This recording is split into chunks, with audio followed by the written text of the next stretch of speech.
राम जय राम जय जय राम।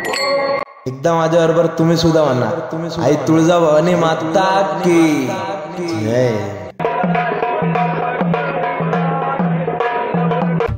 नमस्कार मंडळी, मी मयूर म्हणजेच आपका अपना मॅडी तुळजापूर नगरीमध्ये आपले सहर्ष स्वागत करीत आहे। तर या व्हिडिओमध्ये आपण आपली कुल स्वामिनी आई तुळजाभवानी माता यांचे दर्शन घेण्यासाठी आलो आहे। तर या व्हिडिओमध्ये तुम्हाला संपूर्ण मंदिराची माहिती, आजूबाजूचे सर्व स्थान, मेन गोष्ट म्हणजे आपण अभिषेकला चाललो आहे त्याची माहिती आणि प्लस पुजाऱ्यांची माहिती आणि आपण जी रूम घेतली आहे त्या रूमची सुद्धा माहिती देणार आहे आणि ती व्हिडिओसुद्धा दाखवणार आहे आपण कुठे रूम घेतली आहे। तर हा व्हिडिओ तुम्ही शेवटपर्यंत बघा आणि व्हिडिओ आवडलास तर लाईक करायला विसरू नका। तर चला सुरू करूया। तर आत्ता सकाळचे 7 वाजलेत, आपण चाललोय अभिषेकला। आई तुळजाभवानी माता की माता माता की तुळजाभवानी माता की आई राजा आई राजा। चला लवकर जाऊ, उशीर झालाय थोडासा, कारण की सकाळी 6 वाजताच अभिषेक चालू होतो। 6 ते 9 अभिषेक असतं। तुम्हाला अभिषेकचं पास ऑनलाईन काढावं लागतं किंवा जर तुमच्या कोणी ओळखीचे पुजारी असतील तर ते तुम्हाला काढून देतील। तुम्हाला सगळे आधार कार्ड वगैरे त्यांना डॉक्युमेंट्स पाठवावे लागतात। चला।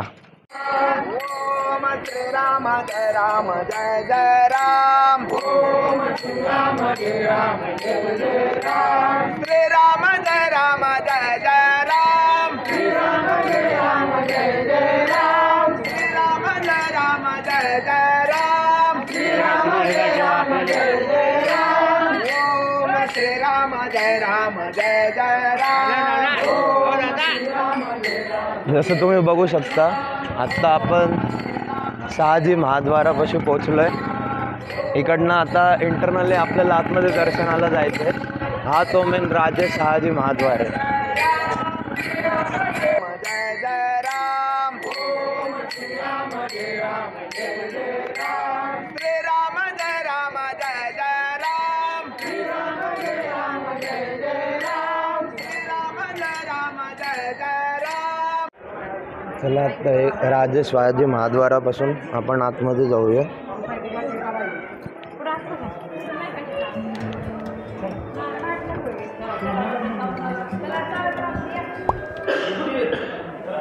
मंदिर असं खाली आहे, सो तुम्हाला खाली जावं लागणार आहे। खूप सारे जिने खाली उतरून जावं लागेल तुम्हाला जर तुम्ही अभिषेक करायचा असेल तुम्हाला, आणि जर कुठले पुजारी वगैरे तुम्ही फिक्स केले नसेल तर इथे भरपूर पुजारी तुम्हाला सकाळी सकाळी मिळतील। तुम्ही जसं इकडनं राजे शहाजी महाद्वारापासून आतमध्ये आलात तर इथे बघा तुम्हाला गोमुख तीर्थचा बोर्ड दिसेल। इकडनं आपल्याला खाली पहिले गोमुखाला जायचं असतं। हे इथे भरपूर सारे जिने आहेत, तर इथे थोडं वयस्कर लोकांना किंवा ज्यांना पायाचा प्रॉब्लेम आहे तर त्यांना थोडा इथे त्रास होऊ शकतो चढताना आणि उतरताना। पण इथे डोलीची सुद्धा व्यवस्था केलेली आहे मंदिर प्रशासनाने, ट्रस्टनी। जर कोणाला डोली हवी असेल तर ते त्याची व्यवस्था तुम्हाला देतात।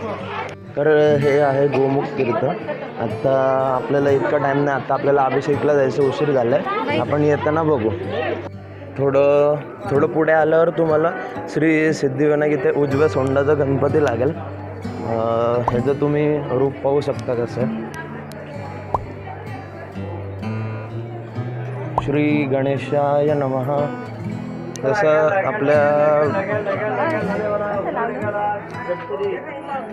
जसं आपल्या भारतीय संस्कृतीत आहे की कुठलंही कार्य किंवा कुठल्याही देवाचं आपण दर्शन घेण्या अगोदर पहिले आपल्याला गणपती बाप्पांचं दर्शन आपण घेतो, तर त्याचप्रमाणे इथे सुद्धा गणपतीचं मंदिर पहिले आहे।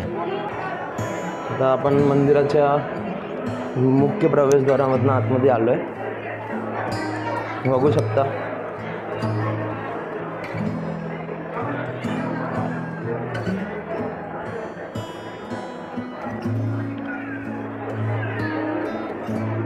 आज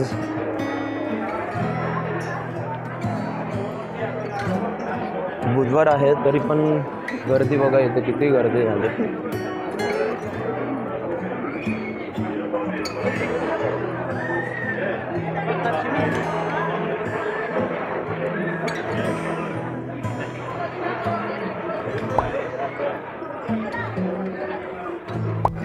इथे होमाचा भस्म आहे. सुरुवातीला तुम्हाला आल्यावरच दिसते इथे बघा. म्हणजे जसं आपण मंदिरात एंट्री कराल ना तिथे तुम्हाला इथे होमाचा भस्म मिळतो.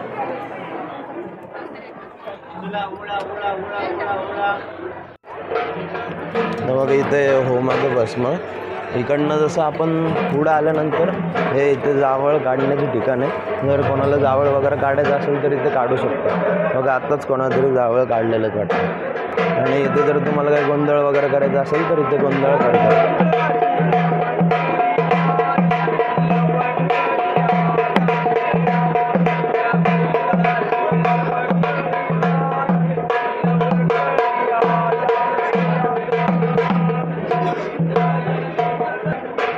इथे फोटो सेशन चालू आहे. आपण निघू आता. इथे बसायला वगैरे खूप छान जागा आहे. जर तुम्ही फॅमिलीबरोबर आला, तुमचं दर्शन वगैरे झालं, त्यानंतर तुम्ही एकदम निवांत इथे बसू शकता. हे डायरेक्ट होमाच्या भस्माच्या इथे ते पूर्ण असं गोल मैदानच आहे. मी तुम्हाला एकदा फिरून दाखवतो बघा.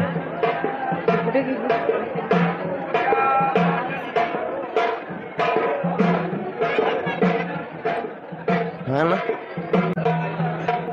तुम्ही बघू शकता अजून अभिषेक चाललेत. इथं देवीचं दर्शन घेऊ शकता तुम्ही टी व्हीवरूनच बघा. आई राजा उदो उदो तुळजाभवानी माता की जय. आपल्याला आतमध्ये सुद्धा जायचं पण आतमध्ये मोबाईल अलाउड नाही आहे. जेव्हा तुम्ही असे मंदिराच्या ठिकाणी येतात तर ही वाईब्सच खूप अशी वेगळीच असते. म्हणजे आपण एकदम वेगळ्या विश्वामध्ये असतो त्या काळासाठी. रोज आपण आपल्या सगळ्या धावपळीमध्ये व्यस्त असतो.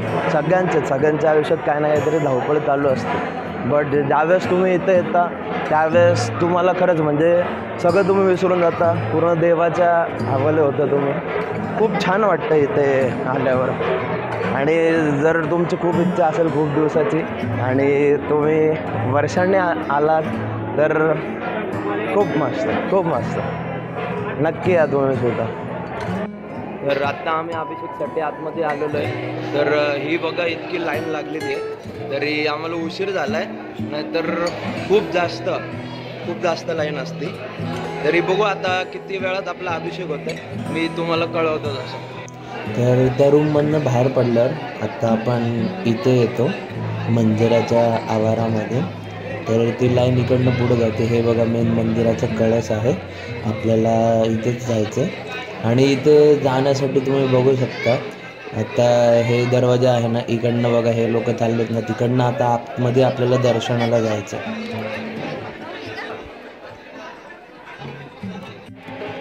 हे यमाई देवीचं मंदिर आहे इथे आणि हे लक्ष्मी नरसिंहाचं मंदिर आहे. तर दर्शन घ्या सगळ्यांनी. तर इथे पण येतात लोक सगळेजण दर्शन घ्यायला.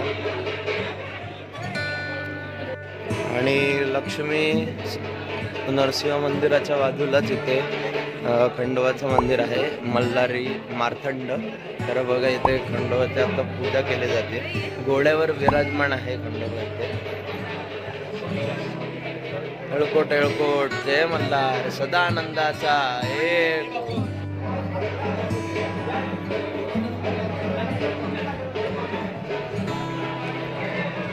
ह्या साईडला तुम्ही आलात तर इथे चिंतामणी दगड म्हणतात इथे. तर बघा हे असं दगड असतं. इथे आपण पैसे द्यायचे त्यांना. इथे कॉईन टाकायचं. जर आपली इच्छा पूर्ण होणार असेल तर हे उजव्या साईडला दगड पडतं. आणि जर ती इच्छा बघा हे उजव्या साईडला त्यांचं गेलं बघा त्यांची इच्छा पूर्ण होणार. आणि जर डाव्या साईडला गेलं तर नकार असतो. आणि जर तो स्थिर राहिला म्हणजे कुठेच नाही गेला तर अजून त्या प्रश्नाचं उत्तर मिळालेलं नाही आहे. तर हा असा चिंतामणी दगड.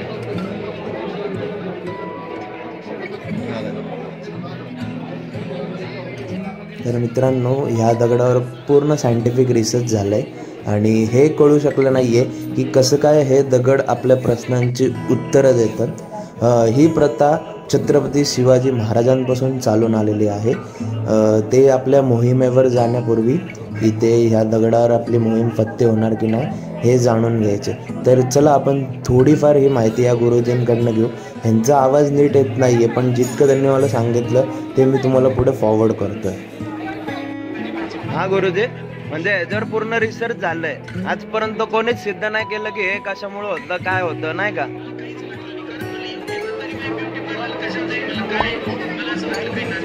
म्हणजे पूर्ण सायन्स लोकांनी रिसर्च करून झालंय त्यांचं, पण त्यांना ह्याच्या पाठीमागचं काय, हा तेच करतोय। हा बरोबर बरोबर बरोबर बरोबर, म्हणजे ही प्रथा शिवाजी महाराजांपासून चालून आलेली आहे।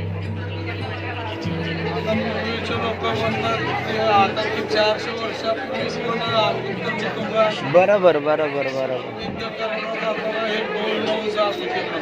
अच्छा, हा हा, म्हणजे मोहिमेवर जाण्या अगोदर मग इकडनं ती मोहीम फत्ते होणार की नाही हे चेक करायला इथं यायचे, बरोबर। तर या चिंतामणी दगडाकडे येण्यासाठी सुद्धा खूप मोठी अशी रांग असते।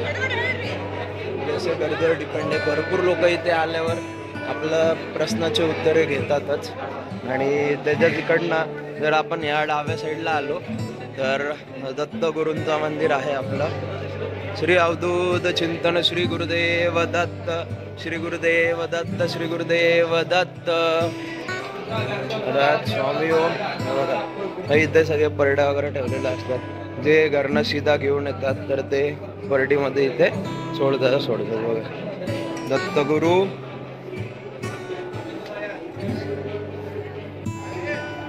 जसं तुम्ही मंदिराच्या बाहेर येतात, हे मुख्य महाद्वाराच्या बाजूलाच इथे भरपूर सारं तुम्हाला सामान खरेदी करता येईल। इथे ओटी आणि प्लस जे मूर्त्या वगैरे ज्यांना घ्यायच्या असेल ते मूर्त्या घेऊ शकतात।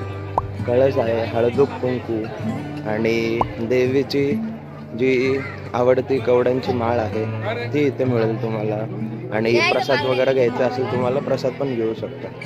तर भरपूर सारे असे दुकानं आहेत, म्हणजे तुम्हाला इथे कुठल्याच गोष्टीची अशी कमी पडणार नाही, भरपूर दुकानं आहेत। पण मी इथे एक ऑब्झर्व केलं की हे जे कुंकू आपल्याला दिसते हे मोस्टली सगळे केमिकलवालेच कुंकू आहेत।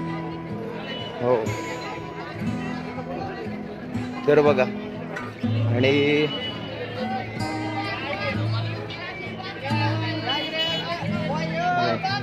परडी वगैरे जर तुम्हाला घ्यायची असेल तर परडी पण इथे मिळेल।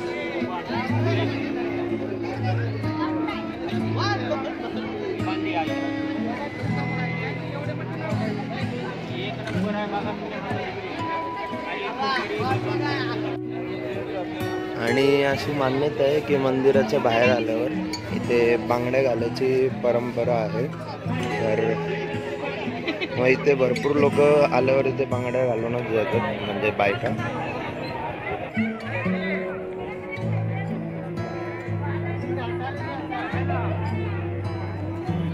हे जे समोर दिसते तुम्हाला हे सुद्धा एक भक्त निवास आहे, 24 भक्त निवास म्हणून, आणि मंदिराचंच आहे। एक 108 म्हणून सुद्धा आहे, 108 भक्त निवास, पण ते लांब आहे मंदिरापासून।